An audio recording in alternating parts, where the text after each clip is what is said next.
बच्चों good morning. आज हम लोग स्टार्ट करते हैं एनसीईआरटी मैथ है, क्लास 10th है। इसका जो तीसरा चैप्टर हम लोग कर रहे थे, pair of linear equation in two variables, उसका 3.3 एक्सरसाइज है, उसका इंट्रोडक्शन पार्ट है। इसमें हम लोग को पढ़ना है, देखिए, algebraic methods of solving A pair of linear equation. Pair of linear equation हम लोग पढ़ा था, लेकिन कोऑर्डिनेट मेथड से पढ़ा था, एल्जेब्रा मेथड से नहीं पढ़ा था। तो हम लोग इसमें एल्जेब्रा के मेथड से पढ़ेंगे, क्योंकि कोऑर्डिनेट मेथड्स में कभी ऐसा होता है कि कुछ प्रॉब्लम क्रिएट हो जाता है। तो ये सब वही दे रखा है, देखिए दिया है, in the previous sections we discuss how to solve a pair of linear equation graphically.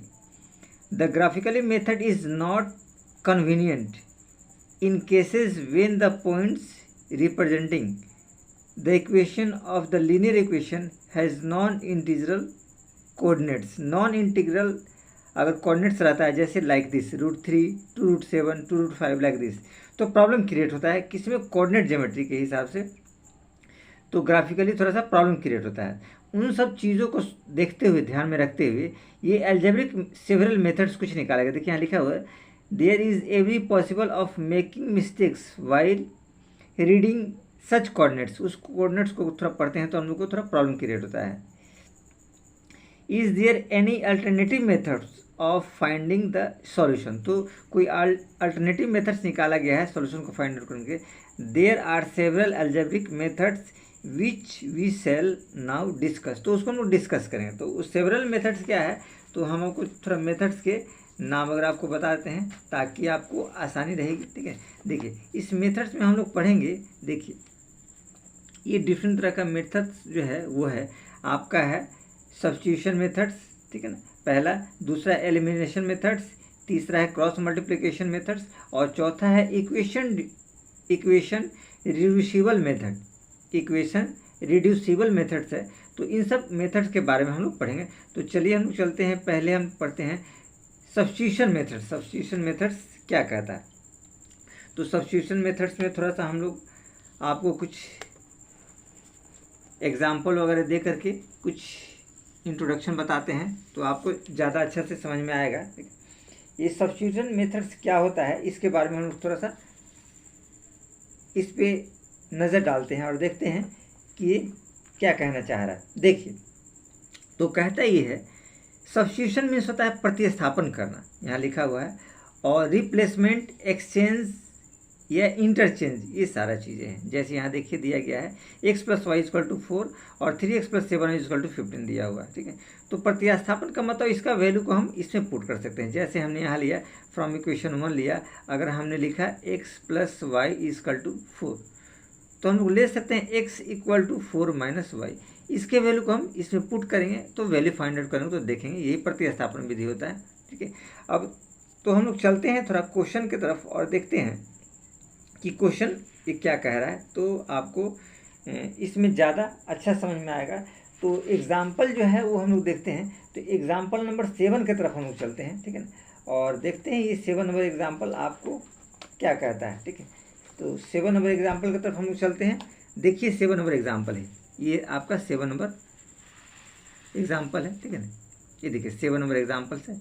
तो इसको हम लोग थोड़ा सा डिस्कस करते हैं, तो आपको पता चलेगा कि हम लोग किस आधार पे इसको सॉर्ट आउट करेंगे। तो चलिए इसको थोड़ा सा सॉल्व करते हैं और देखते हैं कि ये क्या कहना चाह रहा है। ठीक है, देखिए कहता है solve the following pair of equation by substitution methods. ये ऑलरेडी यहाँ कह रखा है कि सब्स्टिट्यूशन मेथड से हमको सॉल्व करना है। देखिए, तो हमने इक्वेशन यहाँ लिख रखा ऑलरेडी, 7x 5y 2 और x + 2y 3।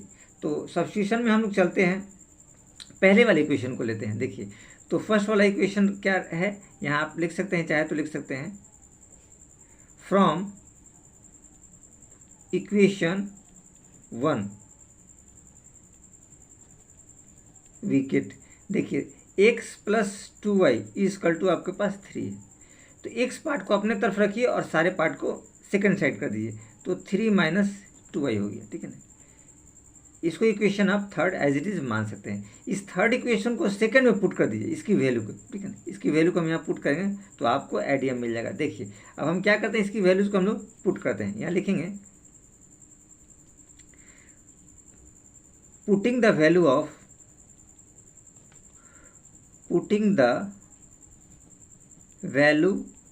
Of x in equation 2 we get, ठीक है। 2 में पुट करेंगे तो हमको क्या मिलता है, तो इन चीज़ों को आप देखिए। तो हमारे पास 2 इक्वेशन क्या है, देखिए वाला equation 7x minus 15y is equal to आपके पास दिया है 2। अब देखिए x की वैल्यू से पुट करते हैं तो आपके पास रिजल्ट आएगा 7, x की जगह ये करेंगे 3 माइनस 2y की वैल्यू को पुट कर दीजिए और माइनस 15y इजकल टू 2। देखिए सावधानी से इसको करेंगे, 7 3 जा 21 और 7 2 जा 14, तो माइनस 14y और माइनस 15y इजकल टू क्या हो गया 2। ये देखिए 14 और 15 माइनस 29 हो जाएगा। तो एज इट इज़ हम लोग चाहें तो लिख सकते हैं इसको माइनस 29y इजकल टू देखिएगा 2 और ये 21 है तो माइनस 21, ठीक है। 2 में से 21 जाएगा तो ये आपका बचेगा माइनस 19, ठीक है। ये आपको रिजल्ट है, ठीक है। अब गौर से देखिए हम यहाँ पे y की वैल्यू को निकाल लेते हैं। y इजकल टू हम लोग लिख सकते हैं माइनस 19/29 माइनस 29।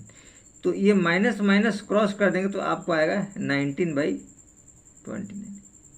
ये आपको वैल्यूज़ आया, ठीक है। इस वैल्यूज़ को अब क्या करेंगे, y की वैल्यूज़ को थर्ड में पुट कर देते हैं। इस y की वैल्यूज़ को हम लोग थर्ड में पुट करेंगे तो आपको पता चलेगा, ठीक है। अब देखिए यहाँ देखते हैं from equation third as it is आप लिख दीजिए। हमारे पास जो वैल्यू आया है y इक्वल टू आपके पास आया है 19/29। अब लिखेंगे फ्रॉम इक्वेशन थर्ड, ठीक है। थर्ड इक्वेशन क्या था, x equal to 3 minus 2y ये था। तो हमारे पास रिजल्ट आएगा 3 माइनस 2 इंटू y की वैल्यू ये रहेगा आपको 19/29। तो हमारे पास रिजल्ट आया 3 माइनस 19 टू ज़ा 38/29। अब इसको आप आसानी से एलसीएम ले लीजिए तो करेक्शन आपका हो जाएगा। देखिए 29 3/1 कर दिए तो 1 और 29 का एलसीएम क्या होगा आपको 29 को 1 से डिवाइड करेंगे तो 29 को 3 से मल्टीप्लाई 3 9 जा 27 2 3 2 जा 6 2 8 87 आपके पास आएगा। 87 माइनस 29 में जब 1 को जब इससे मल्टीप्लाई करेंगे तो ये आपका 38 आ जाएगा। तो आपके पास रिजल्ट क्या देखिए 17 से 8 जाएगा तो आपके पास बचेगा 9 और यहाँ बचा 7 से 3 जाएगा आपके पास बचेगा 4 49/29। ये आपका y, ये आपका x की वैल्यू रहा, सॉरी ये आपकी x की वैल्यू रहा और y की वैल्यू आपने ऑलरेडी ऊपर निकाल रखा है 19/29। तो एज इट इज़ आपने देखा बहुत आसानी से हम लोग ने इसके मान को सॉर्ट आउट कर लिया, ठीक है। तो इस तरीके से ये क्वेश्चन हम लोग का कंप्लीट हो जाता है। चलिए तो चलते हैं हम लोग नेक्स्ट क्वेश्चन की तरफ देखते हैं, ठीक है ना। ये क्वेश्चन नंबर 8 क्या कहता है, देखिए ये क्वेश्चन नंबर आपके साथ 8 है, ठीक है। सब्स्टिट्यूशन में हमको ध्यान रखना होता है किसी एक का मान को निकालना होता है इस इक्वेशन में, सब्स्टिट्यूशन में, ठीक है। एक के मान को आप निकालिए। देखिए क्वेश्चन नंबर 8 की तरफ ही जाइए। क्वेश्चन नंबर 8 क्या कहता है, देखिए कहता है solve question 1 of exercise 3.1 by the method of substitution. Question 1 को सॉल्व करना है एक्सरसाइज 3.1 का सब्स्टिट्यूशन मेथड से, ठीक है। तो अब ये क्वेश्चन थोड़ा सा हम लोग को देखना पड़ेगा कि ये क्वेश्चन क्या कहता है, तो आपको थोड़ा सा समझ में आएगा, नहीं तो ये प्रॉब्लम क्रिएट करेगा, फिर हम लोग क्वेश्चन सॉर्ट आउट नहीं कर पाएंगे। तो हम लोग को देखना है ये 3.1 एक्सरसाइज का दिया है ये क्वेश्चन, तो थोड़ा सा हम लोग देख लेते हैं ये क्या कहता है, फिर उसके अकॉर्डिंग हम लोग चलेंगे। तो देखिए क्वेश्चन कहता है, ठीक है,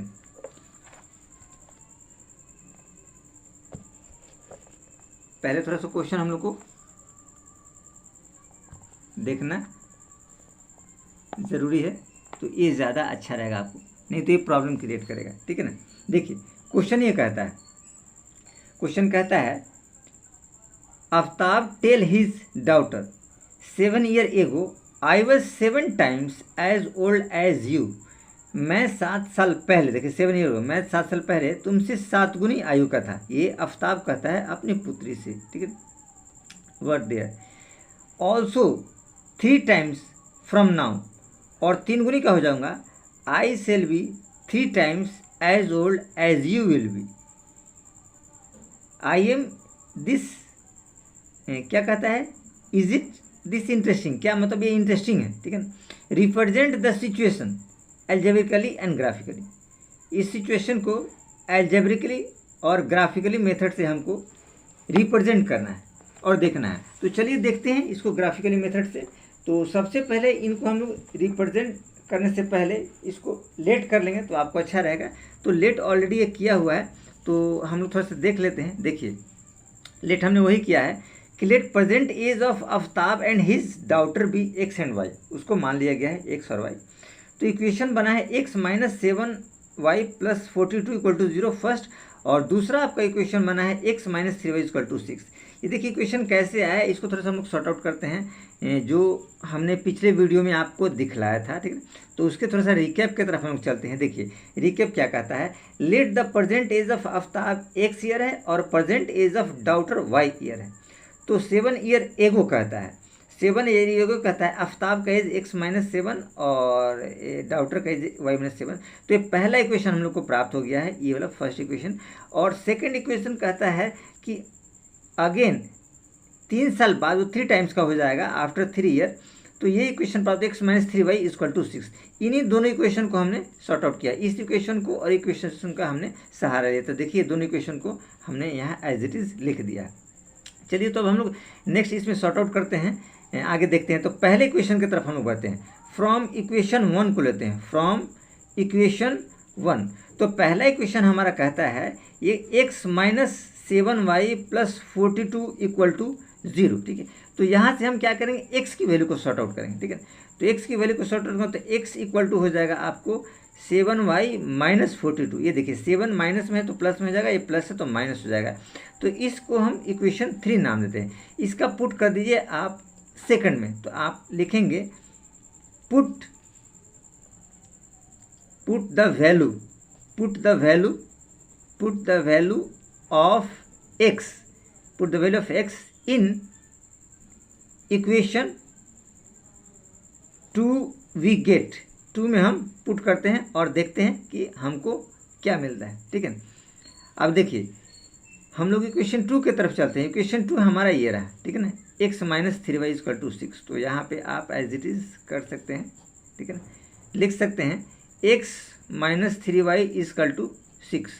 तो हमारे पास x का जो वैल्यू आया था वो आया था आपको 7y माइनस 42 और माइनस 3y इक्वल टू आपको 6 आया था। तो देखिए क्या रिजल्ट आता है आपको, 7y से 3y घटेगा तो ये आपका 4y बचेगा और यहाँ बचेगा 6 और ये प्लस 42, यानी कि 42 और 6 क्या हो जाएगा आपका 48 हो जाएगा। तो y इक्वल टू हमने क्या देखा 48/4, तो 4 1 जा 4 2 जा यानी कि 12 आया। तो y का आंसर एज इट इज़ 12 आया। y को पुट कर दिए इक्वेशन 3 में, तो फ्रॉम इक्वेशन 3 वी गेट 3 में हम लोग क्या देखते हैं x equal to 7y minus 42, ठीक है। तो अब हम लोग देख सकते हैं 7 इंटू 12 माइनस 42 यानी कि 12 सत्ते 84 माइनस 42। तो 84 में से 42 घटाएंगे तो 42 आ जाएगा, यानी आपको आ गया x इक्वल टू 42 और y इक्वल टू 12। ये जो आपका आंसर आता है। इस तरीके से हम लोगों ने इसको बहुत सावधानी से सॉर्ट आउट कर लिया कि कुछ विशेष इसमें आपको नहीं था। तो चलिए चलते हैं हम लोग नेक्स्ट क्वेश्चन की तरफ।